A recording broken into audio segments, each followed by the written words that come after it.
요한복음은 예수님이 십자가를 지시고 골고다의 언덕을 올라가는 이 장면들이 공관복음에 비하면 비교적 아주 간략하게 설명되고 있습니다. 이유가 분명한데요. 그것은 예수님이 당한 육체의 고통보다는 이 십자가에서 돌아가신 영적인 의미를 더욱 주목하고 모든 이들이 그것을 믿고 따르도록 하기 위해서 기록된 성경이기 때문입니다. 말씀이 육신이 되어 이 땅에 오신 예수님, 요한복음 1장에서부터 시작된 이 말씀이 이제 끝에 이르러서 십자가에 달려 죽으시는 마지막 순간까지 그 말씀을 응하게 하시는 분이 바로 주님이시다라고 증거하고 있습니다. 그래서 요한복음은 사복음서 중에서 가장 영적인 복음서라고 말하고 있습니다. 28절 말씀 보십시오. 그 후에 예수께서 모든 일이 이미 이루어진 줄 아시고 성경을 응하게 하려 하사 이르시되 내가 목마르다 하시니, 이것은 시편 69편에 있는 그들이 쓸개를 나의 음식물로 주며 목마를 때에는 초를 마시게 하셨사오니, 이 말씀을 이루시려는 그런 뜻이 있습니다. 신포도주는 식초와 같습니다. 목이 마를 때 식초를 마신다는 것은 오히려 더 크게 고통스럽게 만들기 때문에 오히려 차라리 마시지 않는 것이 낫습니다. 사람들이 예수님을 놀리기 위해서 신포도주를 주었지만 예수님은 성경 말씀을 응하게 하시려고 신포도주를 그 고통의 순간에서도 받으셨다는 것입니다. 예수님은 십자가에 달린 두 제수와는 달리 다리가 꺾이지 아니하였습니다. 그리고 창으로 옆구리가 찔리셨는데 이건 역시 36절에 있는 말씀대로 성경을 응하게 한 사건이었습니다. 그런데 이처럼 성경에 기록된 말씀들이 그대로 이루어지고 있는데 이 통로가 된 사람들이 있습니다. 다름 아닌 예수님을 믿지 않고 희롱했던 유대인들, 빌라도, 그리고 로마 군인들이었습니다. 그렇다면 우리가 믿음의 사람들은 어떻습니까? 당연히 우리도 하나님의 말씀이 이루어지는 통로로 우리도 쓰임받는데 사용되고 있습니다. 그러나 중요한 것은 과연 우리는 어떤 하나님의 말씀을 이루어지게 하는데 통로로 우리가 사용되고 있느냐, 이것이 굉장히 중요합니다. 희롱하던 유대인들이나 로마 군인들이 아닌 믿음의 사람으로 하나님의 말씀을 이루어가는 통로가 되는 것이 아주 중요합니다. 믿음의 통로로 오늘도 여러분 주님 앞에 간절히 쓰임받기를 기도하시길 바랍니다. 여러분의 자녀들이 어느 자리에 있든지 하나님 앞에 기쁨이 다 될 수 있도록, 영광이 되도록, 쓰임받도록 기도하는 사명이 우리에게 있는 것입니다. 오늘 말씀에 예수님의 장례를 귀하게 치르는 통로로 사용된 두 사람이 등장하죠.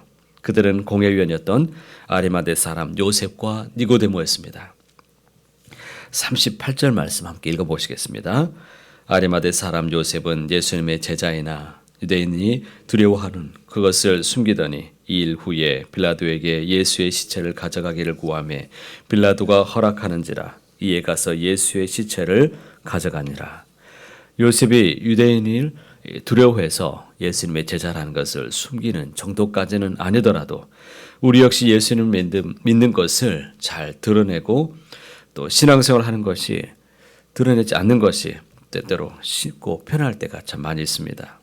그러나 주님을 부끄러워하지 않는 자는 주님도 부끄러워하지 않을 것입니다. 하지만 주님을 부끄러워하는 자는 주님도 그 사람을 부끄러워하게 될 것입니다.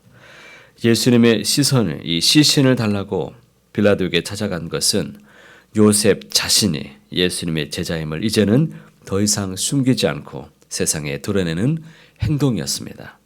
그렇다면 예수님이 살아계셨을 때 자기의 모든 지위를 잃어버릴까 봐 유대인들 앞에서 두려워했던 이 사람이 막상 예수님이 십자가에서 죽으신 후에는 왜 자신이 제자라는 것을 드러내는 것일까요?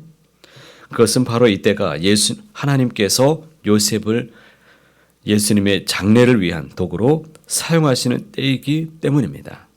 비록 요셉은 유대인을 두려워했지만 동시에 누가복음 23장 41절 말씀 보시면 예수님을 십자가에 달리게 하는 공회의 결의에 대해서 찬성하지 않고 하나님 나라를 기다리는 자라고 이에 대해서 설명합니다. 그런 요셉의 마음속에 하나님께 감동 주셔서 요셉으로 하여금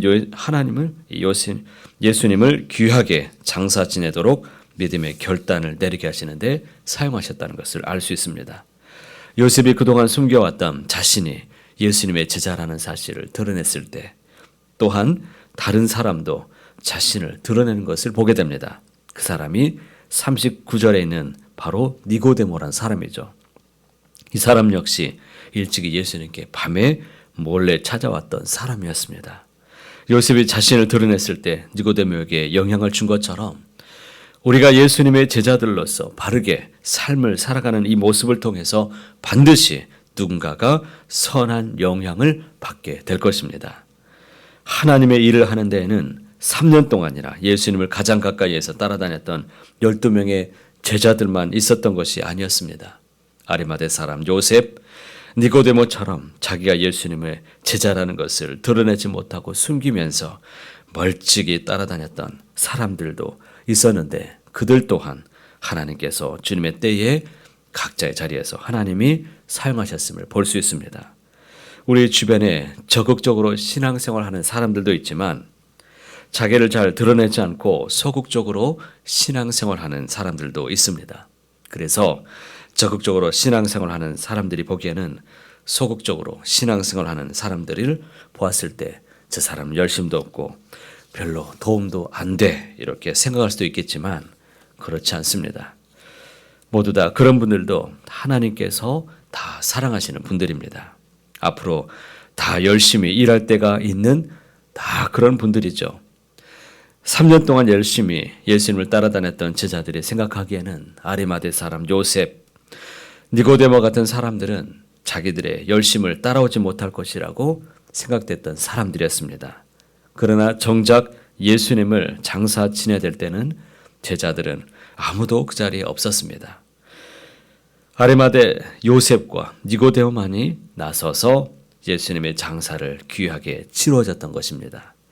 사랑하는 성도 여러분, 예수님께서는 우리가 예수님의 제자라는 것을 이 세상에 드러내며 살아가기를 원하시고 기뻐하십니다. 우리가 이 세상에서 예수님의 제자로 참된 에클레시아로 담대하게 드러내면서 살아갈 때 하나님께서 우리를 통해 참되고 아름다운 하나님의 말씀을 이루어가는 도구로 오늘도 사용해 주실 것입니다.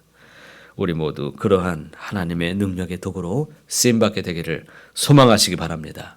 그런 교회가 되기를 꿈꾸시고 기도하시길 바랍니다.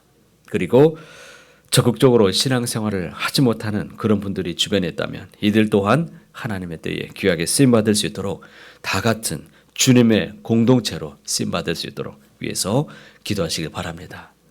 구역 식구들 중에 신앙의 자리에 아직 믿음이 파손된 것처럼 보여진 분들이 있다면 그들 또한 주님께서 다 사랑하시는 분들이었다는 것을 기억하시고 그들 위해서 정말 애통하는 심정으로 함께 기도하는 지체들이 되기를 바랍니다.